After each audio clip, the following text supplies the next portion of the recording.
Hey guys, welcome back to the channel. Today's video is continuing on with the collections videos that I've been posting out over the last 4 or 5 months. Today's video is all about the lovely Nintendo Game Boy. If you haven't seen any of the previous videos on my DS collection, including 3DS, take a look at those. We've done the PS3 collection, we've looked at my PSP collection, Wii and Wii U. So if you haven't checked those videos out, go onto the channel and check those videos out. Right, the video is going to be split up into 2 parts. We're going to do the first part, which is all about my boxed Game Boy, Game Boy Color, and a few Game Boy Advance games I've got.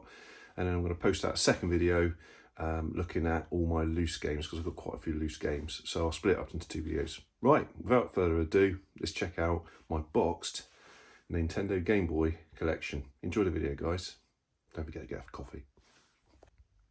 Right, we'll start with my boxed Game Boy games, and then we'll move on to the rest of them, then my loose games.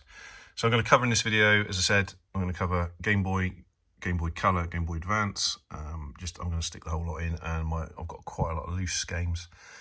So we'll start off with, we'll go backwards. Why not? Hey, let's live dangerously. So we've got there Wario Land. This was the last one I wanted to complete the trilogy, if you like, of the 2. Yeah, really pleased I got this. Really minty, fresh copy. I got this quite a while ago, about a year ago. I've been collecting Game Boy for 8 years, because obviously the Game Gear was my weapon of choice back in the 90s, and I decided not to go. But I loved the art style. It was very close. I really wanted a Nintendo Game Boy, but at the last minute, I decided, as a 12-year-old lad, that colour was more in preference than games library. Isn't it funny how things change, eh? Then we obviously got this. Really, I look at that, and that brings me back to Dixon's Tandy, looking in the shop window, going in, playing the demonstrators that they had at the time in Dixon's and Tandy and all the other places that you would have to see. And it just brings back childhood memories. A friend of mine had this game. I was blown away by the fact you could turn the Game Boy on. Bearing in mind I had a Spectrum Sinclair at the time. Turn it on. But yeah, beautiful artwork. Love this. Played it a lot of times. The music, just as soon as you turn that Game Boy on and you hear the music, it's nostalgia overload. Completed this one a while back. Love this game. I think I prefer this to the first one in terms of gameplay. Brilliant game. Again, I've got a poster upstairs of this because that's nostalgia. Even though I didn't have a Game Boy, I remember seeing those adverts in Nintendo magazine, etc. Solomon's Club. Haven't put loads of time into that one. This is a Game Boy port of the NES game. But yeah, I haven't put loads of time into it. It's a very good game, very good puzzle game, and I love, the Nintendo Game Boy is full of puzzle games. Space Invaders, not sure why I bought this one because I've got it on the Game Gear. I think I wanted to just have it on the Game Boy as well. And it's just, what do you say about Space Invaders? It was an iconic game back in the day. This one is probably one of my favourites on the system. This is the equivalent, I would say, in my opinion, to Shinobi on the Game Gear. Great music, great gameplay, completed it a couple of times, fantastic game. Hard to get hold of now, and I've got it for the NES as well, which we'll come to at some point when we look at the NES games. But again, look at the art style. I mean, why don't you have box sleeves like this today? We should really, shouldn't we, eh? But yeah, very, very good game, worth definitely your time in playing. This one again, Mystical Quest, so this is the Final Fantasy series. Great game. Again, quite totally different, isn't it, in terms of the art style? But there we go. Megalith, I found out through, dare I say, a bit of emulation about this game, and it is a very good puzzle game. This one was, I want to say, American only. You could only get it in America. Obviously, Game Boy is region free. I'm sure this is an American-only game. Very good puzzle game. Very good puzzle game. Have a look on YouTube clips. I might do a live game stream, but I don't know if you can see that. You're this little character, and you've got to basically lie all the platforms flat. It's brilliant. Really, really good game. Love it to bits. Again, one of my favourites, one of my must-haves. And I think loose, it's quite cheap. But yeah. Then we got this one. Very good game. Like a Tetris-y style game. Fantastic, really good game. Love that. This one is probably, again, one of my favourites. It's up there with Shadow Warriors. Played a lot of this. It was available on a lot of platforms back in its day. Definitely on the Mega Drive. There was a version on the Mega Drive that was very good fun, very addictive. And you just basically got to complete the screen by around, I think, 75%, something like that, before you get eaten by different things. It is brilliant, really, really addictive, very addictive. I've put a lot of time into that. Not sure if that's on the Nintendo Switch Online service. I don't think it is. But again, loose, it's actually quite a cheap game, worth getting. We've come to probably the favourite game in my collection. Quirt, you're an amazing tomato. Do you say potato? I should say tomato. The only reason I'm saying that is there's another game called Amazing Tater, which I don't have. Very expensive game. Made by Atlas, I think, Amazing Tater. This is, I think this was the first game. And then Amazing Tater come along, low print numbers, silly money now. You're looking at £1,000 probably. Getting on for that for a genuine mint boxed complete copy. This, forget prices, etc. This is such an addictive game. You're basically a tomato. And you've got to get through mazes, and you can do it in time. You know, you can do some speed runs, etc. But it's just brilliant. Played a lot of this. Fantastic game. One of my favourites, if not the favourite, up there with Link's Awakening on the Game Boy. It is brilliant. And then how cool does he look?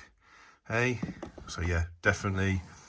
If you do anything today from this video, buy that for your Game Boy, whether it's loose or not. It is brilliant.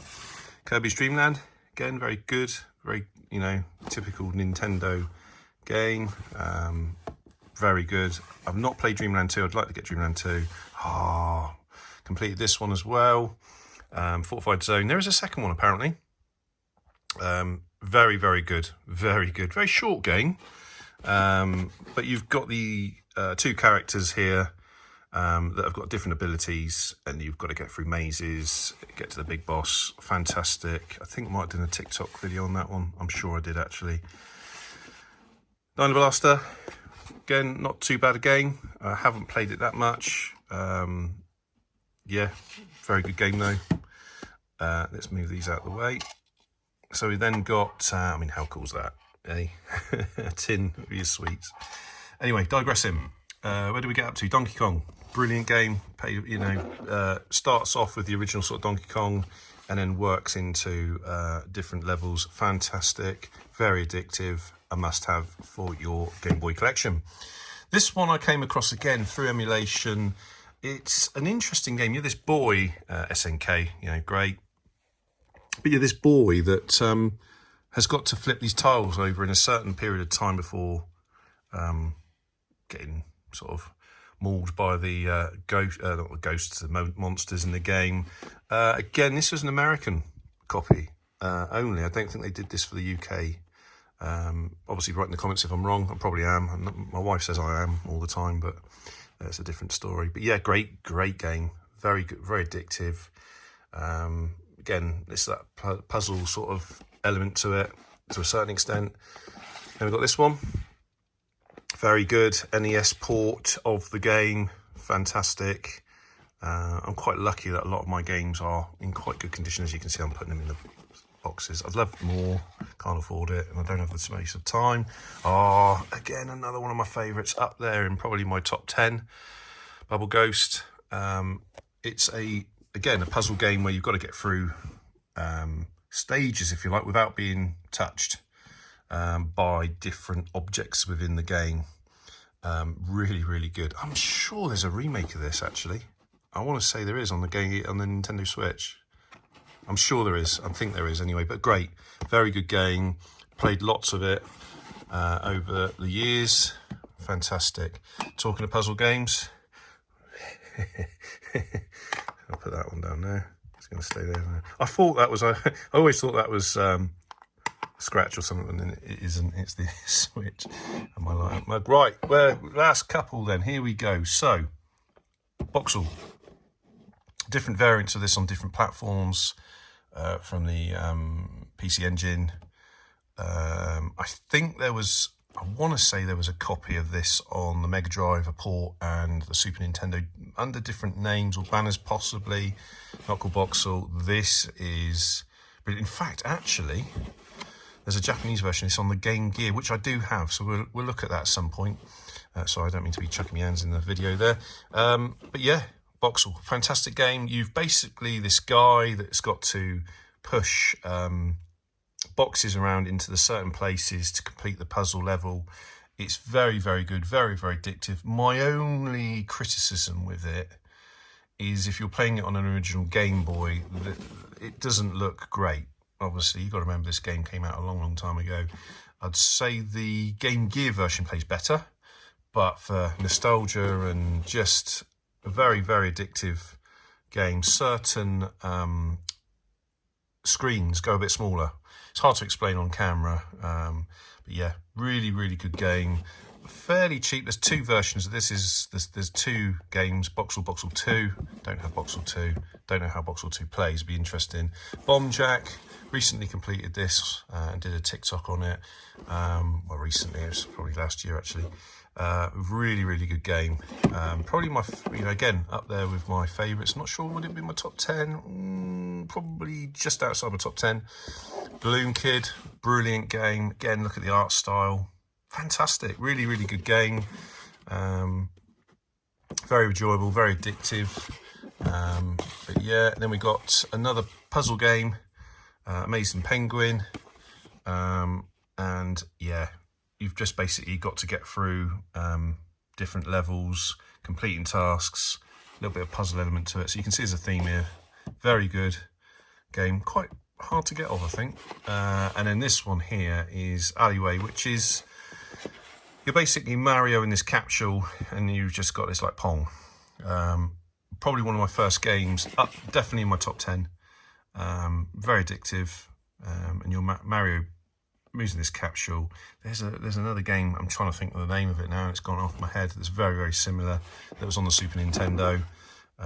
That's making a bit, I think it's making a bit of comeback, but yeah, very, very good. Like I say, it's a Pong type style game.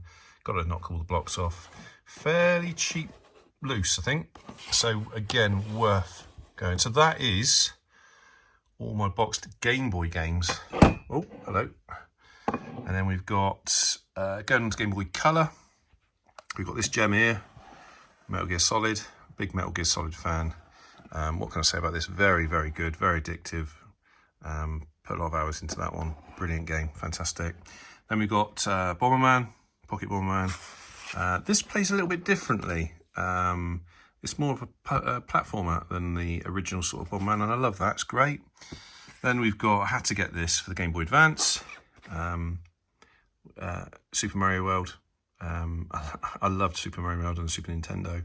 Plays slightly differently in terms of it's very similar, very familiar, but different, if that makes sense. So there's a few more sayings in the game. The sound is slightly different. You get two games in one on this one, I believe. You get another game in it. I'm sure you do, actually. Yes, you do. I remember now. And there's obviously, but yeah, I had to get it just for the fact that I can play my Super Nintendo game, style game, I should say, on my Analog Pocket and my Game Boy Advance. So yeah, that's that one. Mario Kart, because I'm a big Mario Kart fan. Probably my least favourite Mario Kart game, this one. Probably one I haven't put the most hours into. But yeah, it was a good clean copy. Picked it up fairly cheap somewhere, and it's all right. This game's fantastic. Very, very good. It's, if you want to play it, it's on the Nintendo Switch Online services, I believe. I was quite lucky with this because I found the box on its own, empty. Cartridge and manual came as a separate purchase. Put it all together. Brilliant game, little puzzle game. I won't spoil it too much. Get onto the Nintendo Switch Online bit and play it. It's very, very good at building it. Okay, and then we've got, last but not least, we've got F-Zero. I don't have many, this is why I've done it all together. I don't have many Game Boy Advance games. Great game. Love a bit of F-Zero. Was always a big fan of the original. So that's those. Then we've got up here, going back to Game Boy, we have got The Legend of Zelda, Link's Awakening. As you can see, there's a bit of a theme going here, because that's and then we've got the Game Boy Advance, Link to the Past, and Four Swords. One of my ultimate favourite games was Link to the Past on the Super Nintendo, and I just had to have it for the Game Boy. Nintendo have got a great way of doing this, haven't they? A bit like what they're going to do soon with the Switch 2. They're going to sell you, or hopefully they will give you, if you've got Tears of the Kingdom and Breath of the Wild, they're going to give you a free upgrade to the Switch 2 version. Let's wait and see. Hopefully they will. But yeah, so, you know, don't really need to explain it. It's Legend of Zelda, Link to the Past, one of my all-time favourite games. Fantastic. I'd like to play. I've not completed this version, but I completed the Super Nintendo version. Fantastic game. Minish Cap, one of the best games on the Game Boy Advance in my opinion. Had to have it. It's a great game. I'm probably about 3/4 of the way through that at the moment. I've been a bit lazy and not completed it. Going back to Game Boy Color, we've got the two Game Boy Color Zelda games. As you can see, there's a bit of a Zelda theme here. So we've got that one, Seasons. We've got Ages there as well. And then we've got the colour version of, because you can't just have the black and white version, you've got to have the colour version as well, haven't you? So yeah, brilliant, really good game. Obviously this has got, I think, a couple more dungeons in it, and it's lovely in colour. I may try and sell that one. It's, for me, that just, again, a bit like the Super Mario Land game, seeing that reminds me of Argos catalogues of the early 90s. That's, you know, it's worth it just for that alone. I'm sad and I need to get more. Anyway, Legend of Zelda, the original game that you had on the NES, is a port over to the Game Boy Advance. Fantastic. So there's all my boxed Zelda Game Boy Color, and Game Boy Advance. And then if we then drop down here, the last lot, we've got my three. That's, again, as well as being a massive Zelda fan, I love Metroid. As you can see, that probably being one of my favourites. Dread is a great game on the Switch, and then these two in particular. If I can get my hand on camera, there we go. These two in particular are my favourites. They're great, play really well. I love playing this, but there's something about these two I really love. Again, if you don't have them, it's worth getting over to the Nintendo Switch Online service. They're all of them are on there, I believe. So yeah, worth playing through. But these two particularly is a must-have in your collection. They're great games. Zero Missions is a remake of the original NES version. For those who don't know that, I'm sure you probably do that already. I'm just telling you stuff you already know, but there you go. And it plays really well. Fusion, yeah, I've put a lot of hours into these games. They're great. Sit there for hours. In fact, believe it or not, I've played most of those on my DS, because my early DS had a port for Game Boy Advance games. But yeah, so that is my boxed, complete Game Boy Color, Game Boy Advance. So there you have it, guys. That's part one of all my Game Boy boxed collection. Join us for part two. Check out part two next on my loose games. Hope you enjoyed the video. If you have, please like and subscribe, and I'll see you on part two. Take care, guys.